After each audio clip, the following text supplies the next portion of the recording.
L'ambition de Toxic, c'était de créer des personnages récurrents.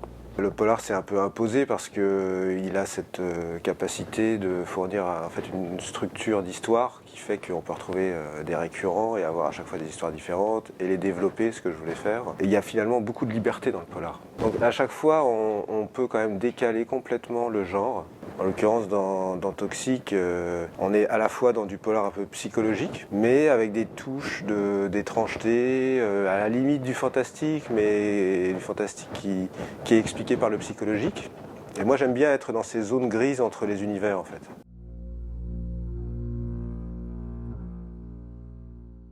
Écrire un polar, un vrai polar, ça n'avait pas de sens de ne pas l'inscrire dans la réalité d'aujourd'hui, parce que pour moi, les attentats de 2015 ont changé notre rapport à plein de choses, notamment à la police, qui peut investiguer différemment. Enfin, on se regarde plus de la même manière, quoi. Donc un polar, pour moi, ça devait s'inscrire là-dedans.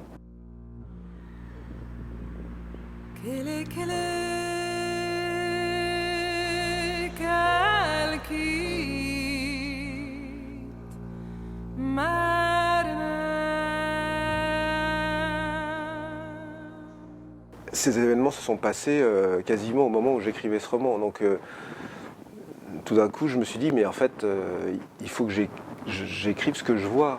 Et il y a beaucoup d'éléments dans ce roman qui ont été écrits en même temps que ça se déroulait, quoi. Alors que ça soit dans les faits divers, que ça soit dans des choses de la vie parisienne. Je pense qu'il y a beaucoup de choses qui concernent le quartier des attentats vers le canal Saint-Martin. C'est un instantané des lieux tels qu'ils étaient à cette période-là. Alors ça s'est transformé depuis et je vais continuer à le traiter maintenant. Il y a le club de boxe où je fais de la boxe, qui se trouve dans ce quartier aussi. Il y a le canal en lui-même qui, à l'époque où j'ai écrit le roman, avait été totalement vidé. C'était d'ailleurs assez impressionnant. Il y a beaucoup de Parisiens qui sont venus à ce moment-là pour voir, parce qu'effectivement, le fond de ce canal est quand même un truc hallucinant, quoi. Donc ouais, il y a pas mal de lieux comme ça où les personnages déambulent et qu'on peut suivre leurs pas de manière très précise, en fait. J'ai des origines arméniennes. Et donc il y a tout un passé qui est raccordé à mes origines.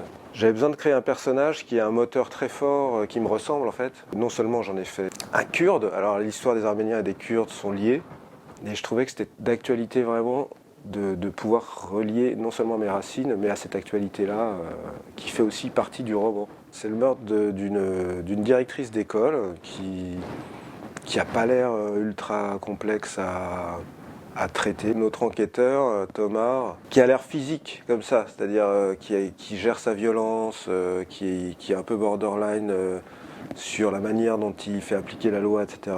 Mais qui est en fait un gars assez cérébral sur les affaires. Il a besoin d'être convaincu à 100%. Il va dérouler la pelote de fil pour arriver sur une thématique qui est les gens toxiques. Il y a cette thématique de la sociopathie en fait. Ce qui m'a passionné, c'est de se rendre compte qu'en fait les sociopathes sont une quantité de la population qui est énorme par rapport aux psychopathes. Les psychopathes, c'est des sociopathes qui passent en fait la ligne rouge de la loi, alors que les sociopathes en fait naviguent à l'intérieur du filet de la loi. Autre point intéressant, il y a un test qui existe pour dépister les sociopathes. On se rend compte que dans les critères de dépistage, il y en a énormément qui sont en fait qualifiables comme des qualités, notamment dans le monde de l'entreprise. Il y a beaucoup de choses qui sont valorisées dans notre société qui sont en fait des critères objectifs de sociopathie. C'était une thématique mais qui devait traverser tous les personnages, quoi.